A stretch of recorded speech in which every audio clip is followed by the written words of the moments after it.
So welcome to some games I've been playing recently. And before I begin, I want you guys to let me know what you've been playing video game wise down below in the comment section. You'll give some other people some ideas of some games to play. And I gotta tell you, I've been playing some games recently that I usually don't play. They're very, very different for me. And I was like, I'll give these games a chance. And some of them have been quite surprising. But let's start at the beginning here. I've been playing Phantasy Star Online New Genesis, and it's kind of come to an end for me. I got to level 20, I kind of did everything in the world that I could do. There's a few more things that have been added recently, but I'm like, I think I'm kind of done for now. I really liked the game for what it was, but I just really wish there was some more stuff to do, like really diverse stuff. I mean, not just doing the same kind of grindy stuff. I mean, I get that. That's what these games are all about. Grinding and fighting enemies over and over and over again. I like that, but it's an open world concept. I just want some more storylines, something I can sink my teeth into. There really at times feels to me there's no reason to meet up with like other friends. Like, so for me and Rob, there's really no reason for us to play Phantasy Star Online 2 together, New Genesis, because there just isn't. I can just go grinding with general people and all of that. Where I found in the original Phantasy Star Online, it was much more social based. And you'd show up in the lobby and say, hey, how you doing? And then all of a sudden you'd say, hey, do you want to play a game with me? And that was a lot of fun.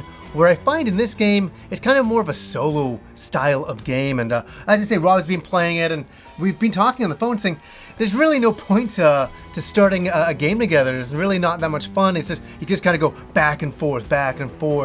And so I'm kind of done for now until they do a massive, big update on the game. But it's not a bad game. I do like the open world aspects to it. I think that's where it shines the most. And it's free. I can't really complain about that. So I showed this game in a new Game Stuff episode that I just did last week. And I was like, finally, I get to sit and play this game. And I've been really looking forward to that. And it was a game that was recommended to me by a friend of mine who's also into fighting games quite a lot. And he's like, hey, you got to play Guilty Gear, the new one. And I'm like, really? Okay. And I went and checked out some videos online. And I'm like, geez, this is like the best looking fighting game I have ever seen. And so that game is Guilty Gear Strive right here. And so I put it in about a week ago and I started playing it. And I'm like, yep, this is the best looking fighting game I've ever played. And it's interesting, the Guilty Gear series has had such a great anime aesthetic over the years, and it's such a great fighting game, but it's one of the ones that I've never dived into enough. I played some of the earlier games, but I've been mostly a Street Fighter guy the whole time. And I gotta say, yeah, it's a bit of a learning curve to get into Guilty Gear, to find that rhythm, because Street Fighter has a very different rhythm, and this has a very different rhythm. But boy, oh boy, the graphics, the backgrounds, the character designs, I really, really like this game. This is one of my games of the year for fighting games, and I'm really hoping in the future that for Street Fighter 5, they really just go into Street Fighter 6, and we could just go that direction. I'm really curious to see where they go there. I must admit, Street Fighter 5, I kind of fell off with just, it started off bad. I remember with that launch, and I could never really get back on track, and I really tried to. And Street Fighter 5 is not a bad game, but it's really cool to play a fighting game again. It's been a long time for me, since like Street Fighter. So Guilty Gear Strive, I mean, wow. But I'm telling you, for new players coming in, there's a bit of a learning curve here. It's not something you can just pick up and be really good at. You have to really work at and do the tutorials. That really helps a lot. And yeah, it took me a bit to get used to playing this style of game, but really, really fun. Okay, it's funny. In life, there's me, and all around me is Hades. Hades here, Hades there, it's every single where. I didn't mean to make that rhyme, but it did. It just seems like it's everywhere. I was up visiting my sister, and I was just like in the basement. I'm like, well, let's go into YouTube. And I saw a making of Hades, and I thought, this is a really interesting game. And that's the only thing I'd seen on the game. But I'd seen all these other advertisements and all these people playing it. It's on every single system. And I'm like, should I do this game? Should I do this game? And I talked to Rob. I'm like, how you like it? He's like, oh, it's okay. And I started to play it.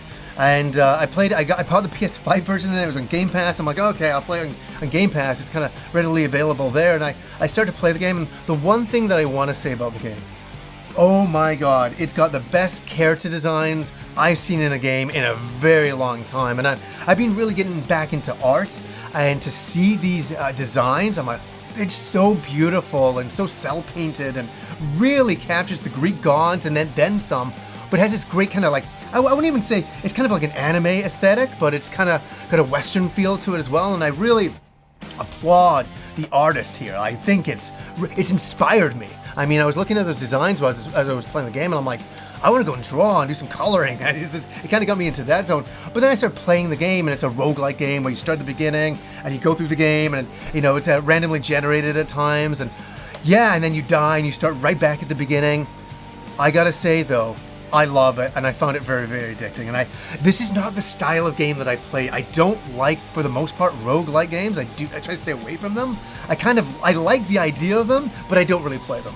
And this one has made me a bit of a believer. I've really been having a lot of fun, but oh my god, I can see how this can take you a long time, trial and effort, learning what attacks to use and what enemies and what to avoid, and don't go over those spikes, and just, yeah, play a really clean game and get all the way to the end.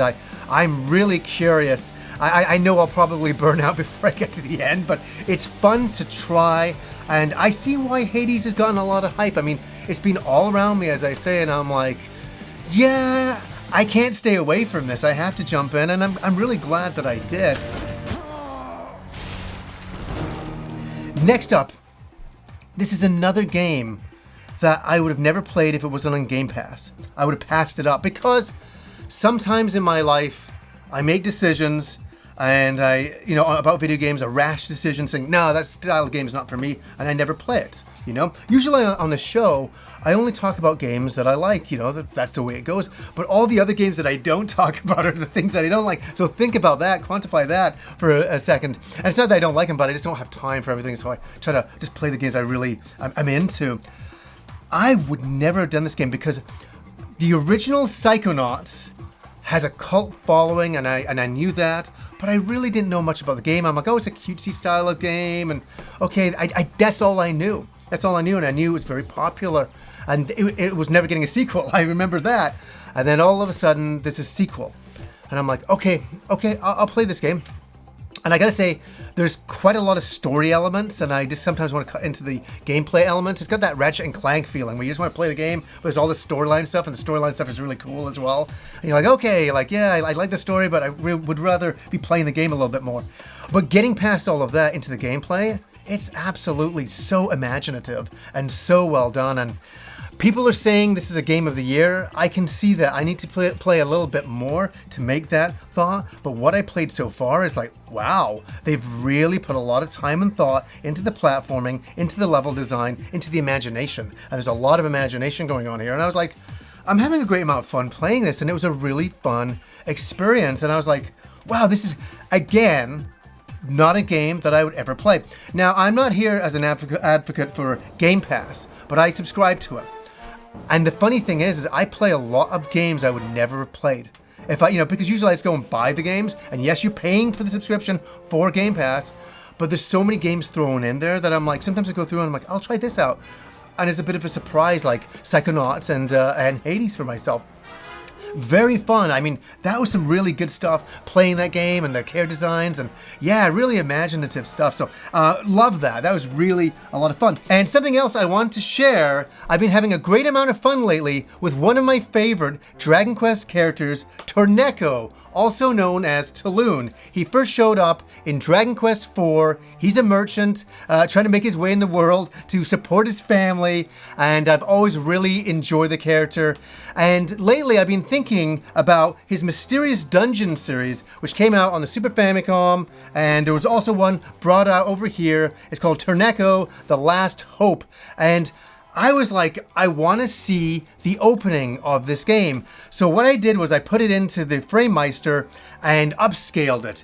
And it's so great to see this character. And I don't really like this kind of the artwork of the American version. I like the Japanese kind of version right here. But the one thing the PlayStation version has is an amazing claymation opening made in Japan. And I just want to show it to you guys because I think it's so cool and imaginative.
I love that opening. It really captures that character and the Dragon Quest world quite well. I always really love Taloon and his misadventures, especially in the Mysterious Dungeon series. And it got me inspired. I have a little figure of Taloon. I went to the park with my family and I took a few shots. And I just want to show these to you right now. I thought they were so fun to do. I was inspired by that opening to do this. And I just got the iPhone and took a couple of shots and I brought them back and I was like, these turned out pretty good, and it kind of shows Taloon on this amazing magical adventure.